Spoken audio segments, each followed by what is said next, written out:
Assalamualaikum Sobat Football United, ringan amatiran al gua.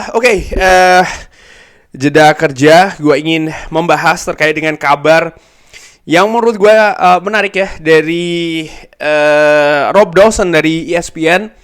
Menurut gua Rob Dawson jurnalis yang rate-nya oke lah ya, karena dia juga sering mengabarkan kabar-kabar yang memang bagus, memang akurat juga, informatif. Salah satu jurnalis yang mengabarkan, gue ingat betul, Erik ten Hag ke Manchester United sekitar 2 tahun yang lalu, dan memang itu yang menjadi kenyataan. Nah, kali ini gue ambil sumbernya dari MUFC MPB. Rob Dawson ini mengatakan kalau Sir Jim Ratcliffe dan juga tim Ineosnya ini masih berharap untuk bisa menunjuk Director of Football di Manchester United yang baru di beberapa pekan ke depan. Tapi rencana untuk musim panas, artinya di transfer window ya, ini telah dimulai. Konfirmasi dari kepemilikan 25% Sir Jim Ratcliffe di Manchester United ini akan terjadi di pertengahan Februari, berarti mungkin sekitar 1,5 pekan lagi. Dan kabar selanjutnya ini menurut gue menarik ya bagi Sobat Football United juga.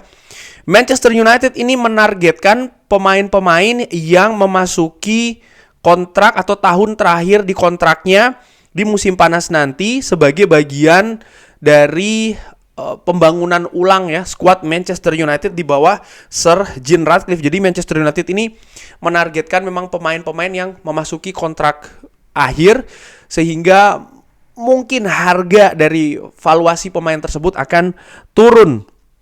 Karena ya daripada mereka lepas gratisan, kurang lebih demikian, sehingga klubnya harganya mungkin katakanlah nggak tinggi, tapi paling tidak sesuai lah dengan valuasi. Nanti kita akan bahas secara ringan amatiran. Manchester United ini mengeksplorasi ataupun mencari kemungkinan di beberapa kesepakatan terkait dengan pemain di musim panas nanti, termasuk ya nama-namanya Joshua Kimmich, Jonathan David, Keprem Thuram, dan Alphonso Davies. Karena mereka semua ini akan out of contract atau kontraknya selesai di tahun 2025 nanti. Joshua Kimmich, pemain 28 tahun, pemain Jerman, sekarang memperkuat Bayern Munchen. Pemain ini pemain tengah ya. Valuasinya kalau menurut SofaScore ini ada di angka 82 juta euro. Menurut gue ini angka yang sangat tinggi sekali ya, 82 juta. Manchester United tentu saja harus juga melakukan kegiatan menjual pemain. Ada 2 pemain menurut gue yang punya potensi besar di musim panas nanti akan menghasilkan banyak uang bagi Manchester United, yaitu adalah Jadon Sancho ya, dan juga Mason Greenwood. Menurut gue secara ringan amatiran. Yes, gue tahu ada fans yang mungkin berharap atau menebak ya, memprediksi Mason Greenwood akan kembali. Sah-sah saja, nggak masalah. Tapi menurut gue Mason Greenwood sudah selesai di Manchester United. Bahkan Manchester United ini akan berusaha memanfaatkannya dari sisi penjualan nanti, karena sebagai produk akademi ini bagus untuk balancing di situasi finansial Manchester United, di samping juga menambah amunisi untuk membelanjakan pemain di musim panas nanti. Joshua Kimmich, pemain tengah, menurut gua Manchester United tentu saja punya banyak komposisi di tengah saat ini. Ada Casemiro yang gua nggak tahu akan lepas musim panas nanti atau tidak. Tapi kalau melihat pemain seperti kayak Scott McTominay, lalu Christian Eriksen, yes, Manchester United memang butuh kualitas yang lebih premium lagi, yang lebih bagus lagi di sana. Tapi jangan lupa Manchester United juga punya talenta yang sedang naik daun saat ini ya, rising star, yaitu adalah seorang Kobbie Mainoo. Tapi menurut gue kabar ini tentu saja sangat menarik ya. Joshua Kimmich ini pemain yang sangat berpengalaman, usia senior, 28 tahun. Membela Bayern Munchen, FC Hollywood katakanlah demikian, yang memiliki pengalaman juga yang bagus secara internasional.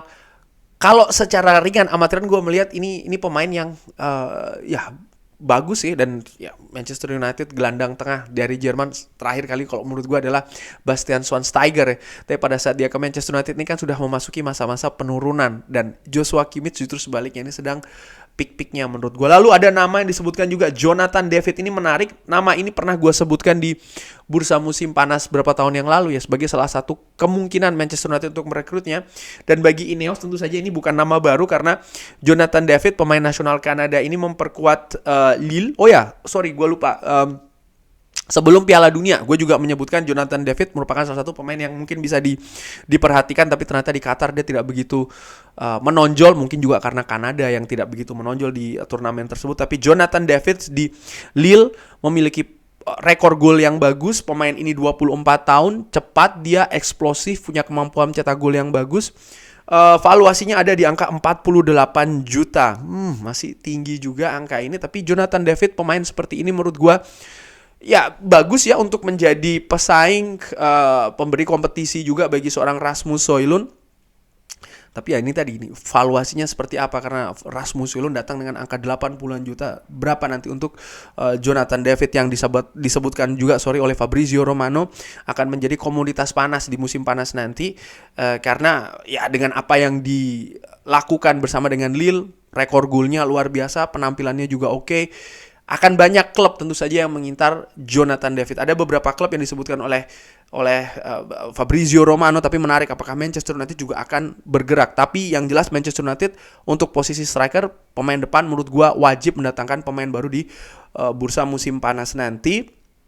Ternyata Jonathan David disebutkan juga merupakan salah satunya ya. Oke, Khéphren Thuram, pemain gelandang tengah 22 tahun, ini dari Nice. Nah, kalau dari Nice, Ineos Nice ya kan, ini bersama dengan Jean-Claire Todibo tentu saja. Ya, peluang tersebut besar sih menurut gue, tinggal bagaimana Ineos melihat keseimbangan saja antara Nice dan juga Manchester United. Karena jangan lupa ketika Nice terlalu disedot, katakanlah demikian, oleh Ineos, mereka juga punya fans, mereka juga punya struktur klub ya kan, yang tentu saja akan berteriak kalau mereka ini dalam tanda kutip digembosi oleh Ineos hanya karena Manchester United. Jadi harus ada perimbangan. Profesionalisme itu juga penting dilakukan oleh Ineos ya, perimbangan antara mereka memiliki dua klub, tapi tetap saja mereka juga harus melihat dari banyak sisi. Dan kalau melihat dari gelandang ini sama seperti Joshua Kimmich, menurut gua Khéphren Thuram pemain muda. Artinya akankah Manchester United mendatangkan 1-2 pemain tengah? Ini juga tergantung bagaimana aktivitas mereka di bursa musim panas nanti, berapa banyak yang mereka bisa lepas. Scott McTominay menurut gua 50-50 bisa saja akan lepas di musim panas nanti, seperti dikabarkan di musim panas tahun lalu, di mana nyaris ya kan dia cabut, tapi ternyata tidak kejadian. Akankah ini lepas di musim panas nanti? Kalaupun iya, maka Manchester United juga harus mendatangkan gantinya. Dan Khéphren Thuram, pemain 22 tahun ini memasuki juga tahun terakhir karena kontraknya akan berakhir di bulan Juni 2025. Pemain yang lebih banyak juga beroperasi di daerah kiri kalau gue lihat heat maps-nya di Nice. Mungkin ini diproyeksikan untuk menggantikan seorang Christian Eriksen, tentu saja dengan gaya permainan yang berbeda ya, karena Christian Eriksen akankah masih ada di Manchester United musim depan juga menurut gue masih tanda tanya. Dan yang menarik juga bagaimana Alphonso Davies ini disebutkan, pemain 23 tahun, pemain Kanada yang saat ini bermain di Bayern Munchen. Valuasinya juga sangat tinggi, menurut SofaScore ini ada di 68 juta euro. Sekali lagi 4 pemain yang tadi disebutkan semuanya angkanya tinggi-tinggi semua, dan mendatangkan Alphonso Davies di posisi di mana ada Tyrell Malacia, ada Luke Shaw, ini menurut gue juga harus akan ada 3 back di sana. Oke, mungkin ada yang mengatakan ya jual saja Tyrell Malacia, sekali lagi tidak semudah itu.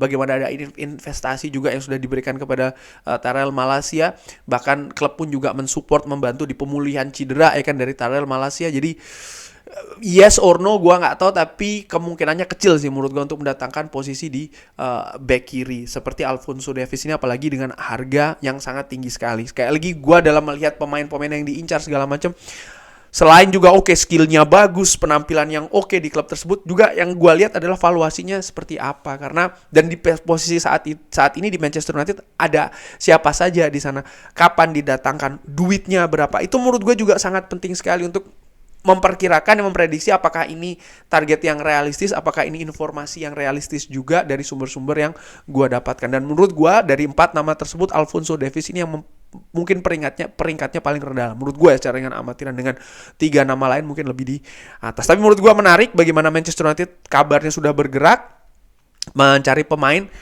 Namun begini ya, gue tetap melihat bagaimana ini kan tadi disebutkan di awal, Manchester United hanya mengeksplorasi, artinya masih menimbang-nimbang. Nanti akan lebih ditajamkan lagi ketika Manchester United memang sudah ada football director atau sporting director, karena ini penting. Jangan hanya mengincar karena yang terutama dari sisi manajemen yang di atas ya, karena ada hal-hal yang mungkin lebih tepat untuk dilihat, untuk dipertimbangkan oleh posisi yang lebih bawah. Dalam hal ini adalah mungkin football director ataupun sporting director. Tidak mesti langsung dari Ineos, apalagi dari CEO. Pun juga jangan terlalu rendah hanya dari manajer. Sekarang harus berubah. Manchester United harus melakukan perubahan dalam hal transfer dan juga rekrutmen, ya kan. Menurut gue sih nama-nama ini ditampung dulu, nanti digodok lagi ketika ada sporting director dan juga football director sebelum akan ditentukan, dipastikan, diputuskan setelah memang struktur manajemen Manchester United nih lebih komplit lagi. Kurang lebih demikian bagaimana Sobat Football United. Bisa drop di kolom komen, jangan lupa like, subscribe. Well, sebelum gue akhiri, dari 3 nama tersebut yang kalau gue tempatkan Alphonso Davies sebagai yang terakhir ya, gue menilai sih memang 3 nama tersebut nama yang sangat potensial sekali dari sisi teknis, kualitas untuk menambah ya kualitas Manchester United juga secara kolektif. Terima kasih sudah menyaksikan. Jangan lupa like, subscribe. Wassalamualaikum warahmatullahi wabarakatuh. Thank you.